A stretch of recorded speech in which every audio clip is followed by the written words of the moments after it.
have an inkling that Secretary Yusek Cabral wanted to be a whistleblower because she gave you some evidence? Yes, I hope I can share that she wanted to be state witness and was, to my knowledge, not being offered to be state witness.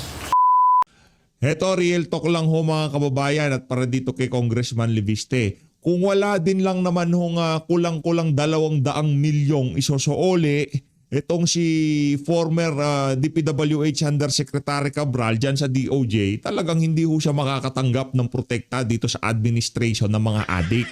Ito ho ang pinaka-latest na balita kaugnay dyan sa WPP program na yun ng DOJ. Ex-DPWH Engineer Alcantara returned 71 million admitted to Witness Protection Program. Palakpakan! Para doon sa mga gustong maprotektahan ng Estado, sa mga kabalbalan na nangyari sa mga nakalipas na panahon, magsuuli lang ho kayo ng kulang-kulang sa 200 milyong piso dyan sa DOJ para mering-meri ang Christmas na mga magnanakaw sa pamahalaan. Diba? Magsuoli lang ho kayo. Nasaan na yung sinuoli? Saan napunta yung sinuoli? Sigurado ba ho kayo dumiretso yun sa ano? Sigurado ba ho kayo bago nag-roll ang mga camera 71 million lang talaga ang sinuoli dyan sa DOJ? Diba? Nakakasiguro ho ba kayo yung laman ng mga bagahe o maletang dinala dyan sa DOJ bago presenta yan, 71 million na yan, 71 million lang ho ba talaga? Sa sobrang magnanakaw ng mga nasa pamahalaan, anak ng toka, kung 110 million yan, kagaya nung unang isinuoli, hindi na ho natin alam. Di ba? Yan ang problema sa pagsusuoli ng pera. Ginawang business ng mga walang yang opisyal ng pamahalaan, yung pagsusuoli ng pera na yan. Ito real talk kasi ito Hindi naman ho natin alam kung talagang 71 million lang ang daladala ng mga tauhan ni Alcantara dyan sa DOJ noong presenta nila yung bulto-bultong pera na yan sa lamesa. Yung pagpupresenta ng pera na yan dyan sa DOJ, walang kaibahan sa pagpupresenta ng pera doon sa opisina ng DPWH dyan sa Bulacan District Engineering Office. Walang kaibahan yan. Yung pa-picture-picture ng pera, walang kaibahan yan. Hindi ho tayo nakakasiguro kung talagang 71 million lang ba. Ano ba naman yung binawasan ng 2 bundle, ilinagay sa ilalim ng lamesa at pinaghati-hatian pagkatapos. Yan ho yung mga posibilidad. Kaya meron hong proseso sa pagsusuoli ng pera para ika nga transparent at talagang hindi lang for optics at ika nga propaganda. O sa bagay, para dito kay Alcantara, mahal-mahal ng WPP na yan. Sa bagay, alangan na mga mamagsat ka kagaya nitong si Sara Diskaya, di ba? O magsuoli ka na lang ng kulang-kulang na baka 220 million na talaga yung nasa oli niyan. Yung pangalawang pagpupresenta ay 71 million na lang. Ba't may gansal? Anak lang to ako magpapasaoli ng pera. Ba't ako magagansal lang 1 milyon? Isasarado ko yan na 75. Isarado niyo yung 75 million para magandang tingnan sa camera, di ba? Ang problema ho mga kababayan, 71 million lang daw. Di natin pinaparatangan DOJ dito kung sino pa man. Ang sinasabi natin dito, kaya merong proseso yung restitution na yan at hindi bara-bara na pagka gusto magdala ng pera sa DOJ, ganun-ganun na lang tatanggapin. O baka meron silang ibang pakay. Dito sa video na to, pag-uusapan natin ang interview nitong si Congressman Leviste na kung saan nagpahayag itong si dating DPWH Undersecretary Cabral na interesadong pumasok sa state witness itong alin na to. Pero tinigil yung Blue Ribbon Committee hearing Hindi na nakapagsalita yung alin. Nag-build up na yung pressure sa utak niya Yun. Tumalon. Ito, panoorin natin ang interview nitong si Congressman Leviste. Oy, para dito kay Alcantara, nang nantoka. Pambihira Ano lang yan barya lang yan sa bilyong tinatrabaho nyo Nakakapagpatalo nga kayo ng daan-daang milyon sa casino, di ba? Para malinis yung pera. Di ba? Well, ito naman mga to. Mabababaw talaga kaligayahan ng mga opisyal nitong si Bangag. Hindi natin alam. Baka 500 million pala yan. Nung una, nasa 300 milyon. Ipresenta lang 110 million. Ito naman, nasa 110 million. Ipresenta lang 71. Hindi natin alam. Hindi ko natin alam, sa totoo lang, yung optics picture, yung propaganda, walang kwenta yun. Yung behind the scene, hindi naman natin alam kung ano talaga. Nakaharap ba yung media nung binibilang yung pera? Hindi. Nakaharap ba yung pera nung ibababa yung mga pera mula sa sasakyan ni Alcantara papasok dyan sa DOJ? Kaya merong proseso yung restitution. Iko-compute kung magkano yung ninakaw at yun ang ibabalik. Hindi yung bara-bara kagaya ng ipinapakita na yan ng DOJ. Sino na naman lugi dito? Sambayan ng Pilipino. Ang sasabihin niya ni Alcantara, nagsaoli na ako ng pera. Kaya kahit gaano pa karami yung ninakaw ko, yun na yun. Ha? Congressman Leviste, welcome to the big story. Good evening. Well, Tambay lang ho tayo. Chill lang tayo dito sa video na to. Ika nga nakapag-all out na tayo dito kay Alcantara. Yun na yun. do you have an inkling that Secretary Yusek Cabral wanted to be a whistleblower because she Nako. gave you some evidence? Yes, I hope I can share that she wanted to be state witness and was, to my knowledge, not being offered to be state witness. Sorry, may you say that again? She wanted to be state witness and she was not being offered to be state witness. She was not being offered. She And if I can- intimated this to you. No, this is what I was told, but I actually also just received an official statement purportedly from her family that I also shared with your producer right before this show, that also wanted to put on the record that not only was no case ever filed on her, but that it was regrettable that even if no case was filed, she was repeatedly dragged in what appears to be a public shaming campaign by persons who have since capitalized on the issue for political gain. And they also will clarify that she was not even formally invited. Sino yung mga nagka-capitalize na yan sa issue? Bakit siya ginawang pinapahiya sa sa publiko? Sino? Si Ping Lacson ba yan? Anak ng Petrang Garapata, ito talagang si Ping. Sabi ko na sa'yo, Ping kung tinuloy mo yung hearing sa Blue Ribbon Committee, kaya nagdadaldal yan si Ping Lacson, ramdam niya. Kung inimbitahan niya, pinagsalita niya, baka hindi ganito naging resulta ng nangyari kay Cabral. To attend the hearing at the ICI this Monday, even if this was already in the newspapers. That wasn't true. That is what the official statement purportedly from their family that the police now says. All right. Take us back to your initial dealing with Yusek Cabral. You say that she wanted to be state witness. How did she convey this to you? This is not conveyed to me directly, but if I can share the following. After I met with her and obtained documents on the list of proponents in the DPWH budget, it was conveyed to me that she wanted to share more information. Nako! And I was thinking that we were going to be getting more information, but I think she was affected, of course, by the public attention, even if there were not as much actually being done on the legal side. And then that led, I think, to yesterday's events, because I think what the statement that has just been released implies that it is unfortunate that she was dragged into a public shaming campaign by persons who have since capitalized on the issue for political gain, was that the press conference at the DPWH Hindi, si Ping yan. Hindi, nasama sa niya sa privilege speech niya. Ito anong tawag dito? Itong si Bulol. Itong si Vince Dizon. Isa pa yan. yesterday morning may have not been coincidentally on the same day that yesterday's events happened. Okay, the way you are conveying to us is there was a conduit between the two of you. Did I understand it right? You were not speaking to her directly, but there was a bridge.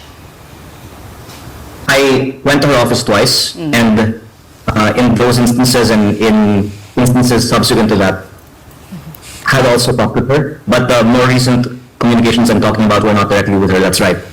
So if you want to discuss the interactions that I had on the documents, those were given to me on September 4, and they pertain to the proponents in the DPWH budget. Okay. On September 4, you met with her personally. Yes. Why was And- Okay, go ahead, And- continue. And even after then, she's been attending the hearings in Congress and the Senate, and that's one of the other things that the official statement that was just released wants to make clear that she was cooperating with the investigation, and that's why it's unfortunate that someone who had so much information and could have been a very useful witness was not given the opportunity to share everything that she knew. Okay, The list that she had given you on September 4, you mentioned that you gave this to the ICI as well. The ICI had no such list, that it had to I come sure- from you? I showed it to them on November 18, and they went to office in Congress on November 19, and the Ombudsman's field investigation team also came to my office on November 26, and they said it was the first time that they saw this list, because as I think I also mentioned before, the ICI's team visited the DPWH central office in early September and said that her office was cordoned off, and they were not given any of the internal files from her computers. And then when they eventually came to her office after the ICI was formed in later September, the computers that had these files were no longer there. Kong, can we clarify, because the last time we spoke to you, we asked you if she indeed gave you a copy of all the files. Can you confirm that you have a copy of all the files with the proponents in them that is only part of her personal documentation? And do you have a complete list? The last time you were saying that you wanted authorities to get a hold of the computers. But do you have in your possession a copy, and did you just show it to the ICI, or did you share another copy with them? Yes, I have the list of the proponents in the DPWH budget, and I was focusing on Congressman Garjola because that was the subject of our general discussion. But of course, out of the entire budget, there are many other proponents than just Congressman Garjola. I want to explain that there's the allocable and non-allocable. And the allocable is 401 billion pesos in the past two budgets. And this is also a system that was invented by no less than former Undersecretary Cabral. And the non-allocable outside of this 401 billion pesos are projects that cannot immediately be identifiably from a proponent, if not for the internal files of the DPWH. And that's, I think, why it's important that the information of former Undersecretary Cabral be released, because there's so much public fascination on who are the proponents of DPWH projects. And here is a document from a government agency that evidences that basically, outside of the first 401 billion pesos in the DPWH budget, there are other people that are picking projects that are parked into congressmen's districts. She acknowledged to you that she designed the allocable program?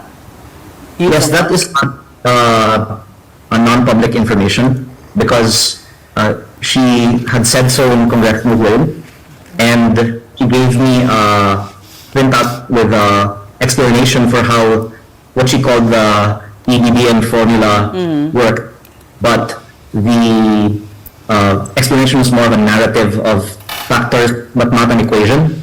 And because there are small districts that have big budgets compared to big districts that have small budgets, I think we can safely say there is not really a strict formula for the budgets, but they actually created this system of allocable so as to distinguish the non-allocable. The non-allocable being the projects that include the so-called leadership fund, that their files can tell you who decided what projects are in the leadership fund. So do you have also the files on the non-allocable funds? Yes. Do you have, apart from you, who else has a hard or soft copy of these files? I'm sure the DPWH does. Okay, what about the ICI? Where you just show them, you said earlier, I showed them a copy, but you did not say I shared with them a copy or gave them a copy. So I'm assuming you just showed it to them, but did not actually give them a whole set of copies? Yes, I showed it to them in their office, and then they came to my office, and then their team went through it in further detail because they wanted to know who are the proponents of the 421 or so ghost projects that they have been focusing their field inspections on. And they didn't ask for a copy, and they didn't come back to So have information about it. the question is, why was she so willing to disclose this to you? Why was she Because- open? I persistently asked for it, and I first came to her office in June when I was newly elected to understand why districts like mine have smaller allocable budgets than smaller districts. And to me, it's a very important question and not simply something that we should accept, that there are billions of pesos being given to places with smaller populations. Was this But- before the SONA of the president? was in June.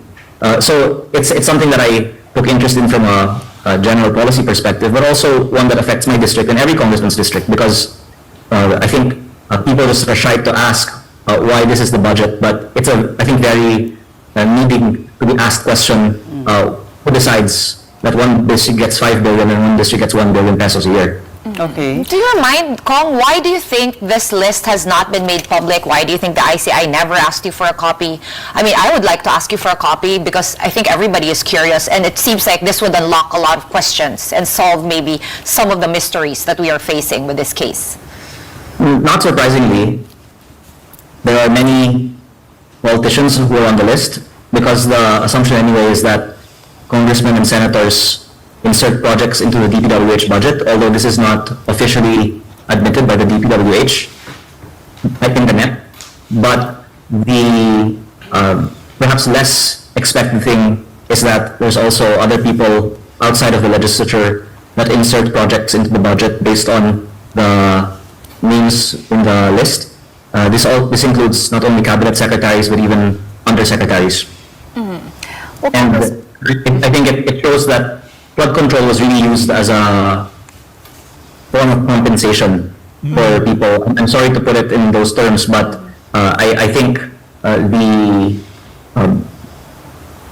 disclosure of the list will show that there are people who have nothing to do with flood control that are somehow, according to the list, assigning in what place to plan flood control projects. Well, Congressman, can this list be considered the smoking gun to prove that lawmakers, proponents indeed have anomalous dealings when it comes to infrastructure projects? Because on the contrary, they can claim that it's just a list.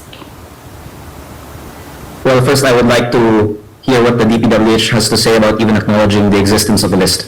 That's why it's helpful that the media is bringing attention to this, because it's, I think, very reasonable to ask that this be officially commented on. Well, following, Congressman, following the untimely passing of Yusek Cabral, what do you think the implication of that will be on the investigation into flood control projects? And is there anyone else who shares the same amount of knowledge as Yusek Cabral did? Well, there are people who are in her office who are still in DPWH, and there are also people in Congress that are reported to be handling insertions at the Congress level. But when I was in the ICI, I actually asked them, and they said that Yusek Cabral probably knew more than even Secretary Binoan, and certainly more than Roberto Bernardo. And that's why it was conspicuous that she was not granted the same platform in the hearings to share what she knows, and that perhaps by us, in their own words, publicly shaming people like her, they were actually and eventually irreversibly discouraging them to share the information that they had. Do you suspect foul play in her death? I'm not in the best position to answer that, but I think there's also a report that she was emotionally affected by recent events, and of course people can just draw their own conclusions, but it's certainly not easy to go through all of this public attention even before a formal case is filed on you. Congressman, with the new leadership in the DPWH, are you saying that they are not inclined to go deep into this scandal? And also, have you approached Secretary Vince with this list? Secretary Dizon Yes. was on the phone when I was meeting with Undersecretary Cabral on September 4 and authorized the release of the list to me. And I thought that after it was officially released to me, that it would be given to other agencies of government like the Ombudsman and the ICI, and even released to the public. And, that's why I'm waiting for this to be officially commented upon. Okay. So the implication is that there are powerful people who are preventing this list from coming out? Well, presumably the people who are on the list don't want it to come out, and there are many people in the legislature and outside of it who are on the list. How far up does the list go, Congressman?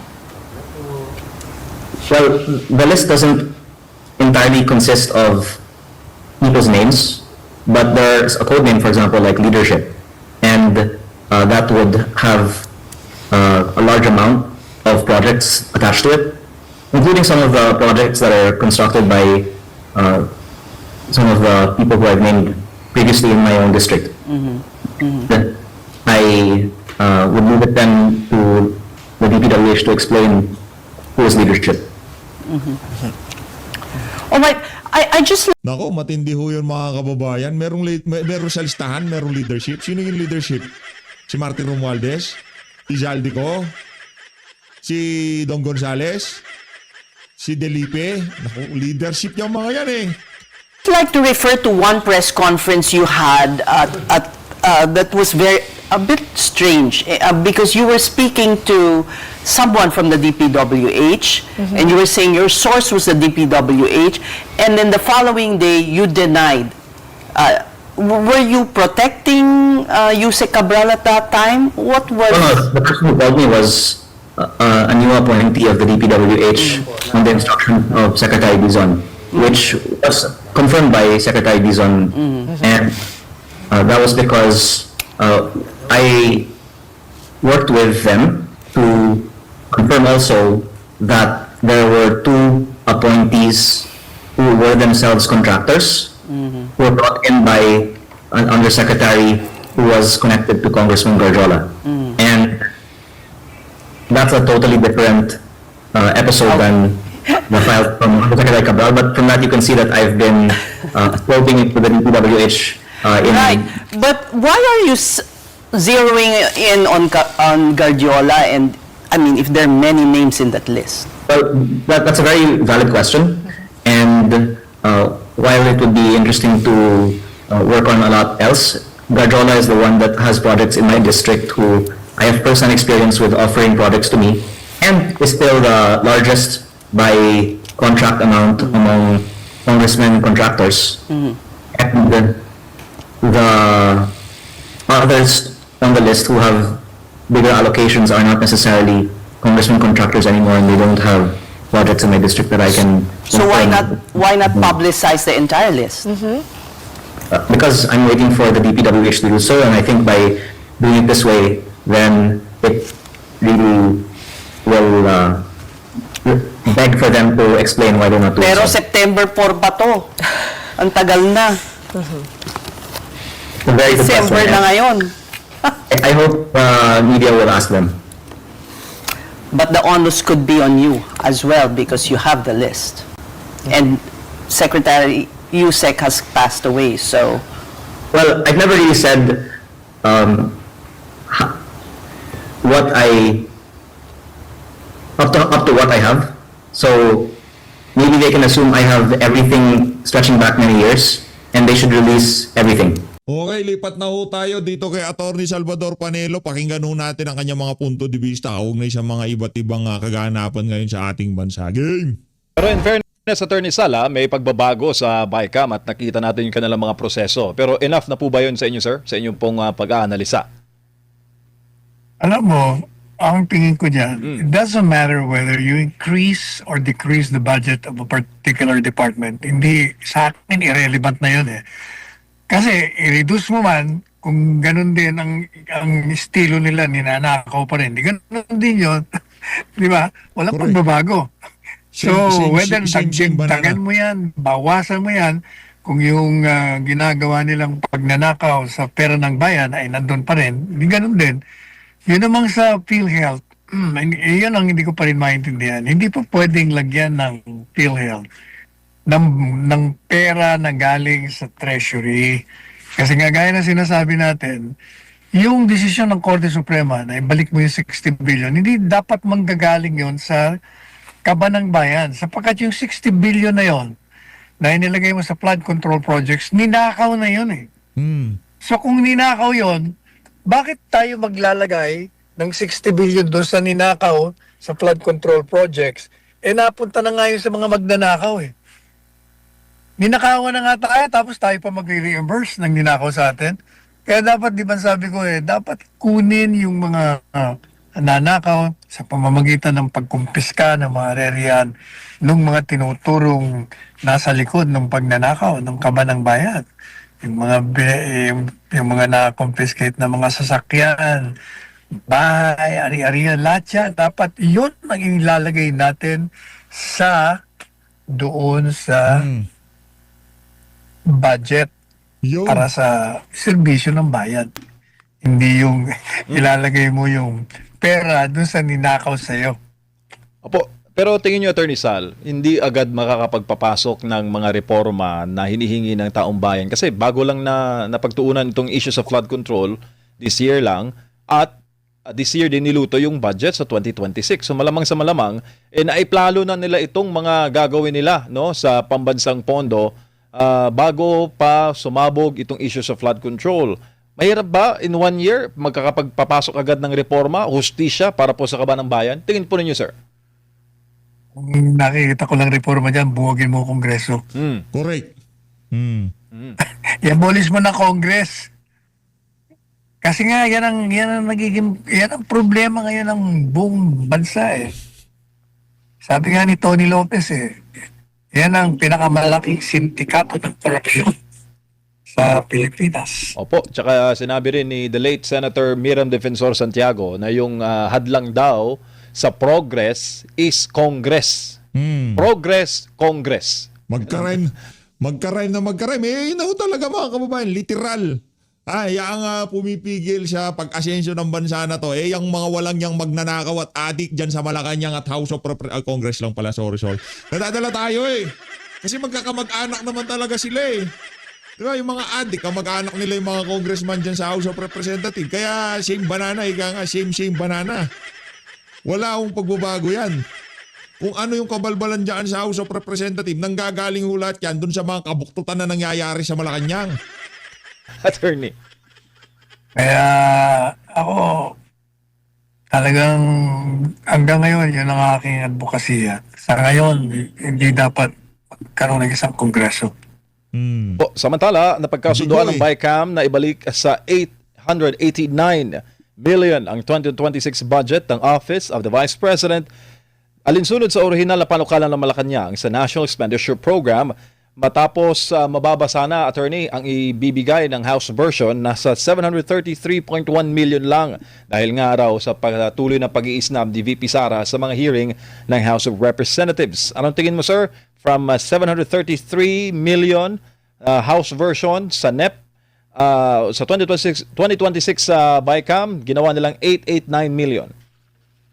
Dapat nga, dagdagan pa nila. Alam naman nila maraming pinaglalaanan ang Office of the Vice President para sa pagtulong sa bayan. Kasi kung kasama lang yung iba-ibang departamento, wala nangyari kasi nga, maliban pa sa makupad, hindi nanakaw pa.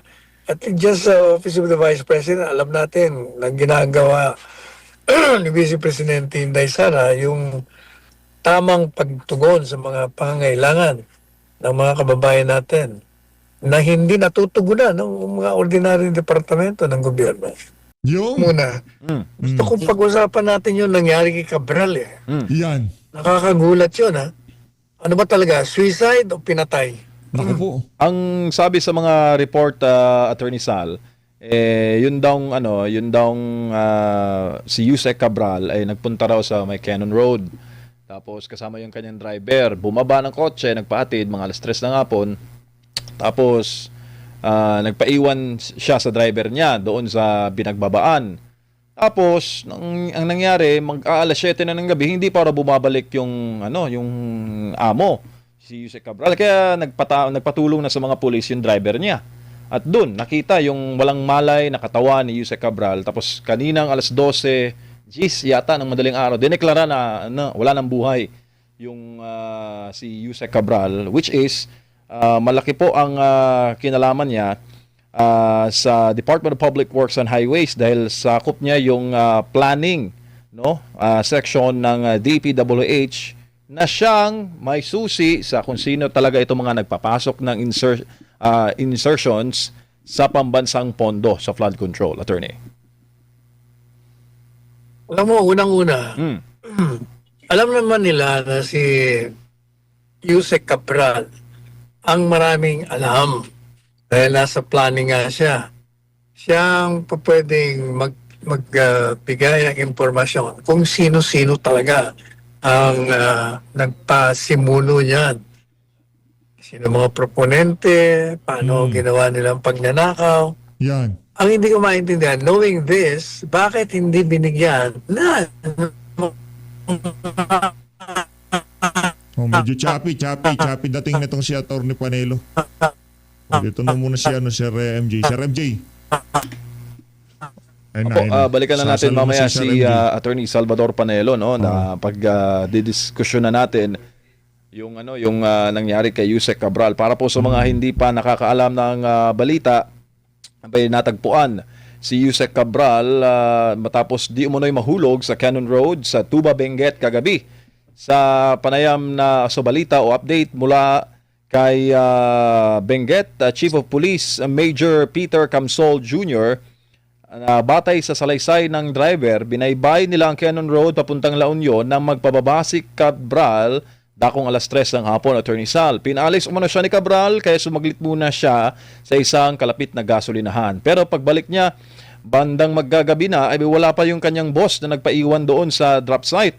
Bigurin niya ito makita sa Ayon Hotel sa Baguio City. Kaya dito na nagpa siya yung driver na mag-report sa Baguio City Police na nagsagawa ng search operation alas 8 kagabi nang natagpo ang walang malay si Cabral sa gilid po ng Bued River. 20 hanggang 30 meters ang lalim mula po sa highway. Nagpapatuloy ang investigasyon ng mga otoridad sa insidente. Setyembre na magbitiw si Cabral sa DPWH sa gitna po ng investigasyon sa flood control. Tinitingnang anggulo ay suicide. Ayun na nga mga kababayan, kung gusto nyo panoorin ang kabuuan ng panayam na yan nitong si Sir MJ dito kay Atty. Salvador Panelo, punta lang ho kayo dyan kay itawag kay Panelo ha. So Luis, maraming salamat po sa pag-support sa Page Update. Mag-ingat po kayo lahat. Mahal natin Pilipinas.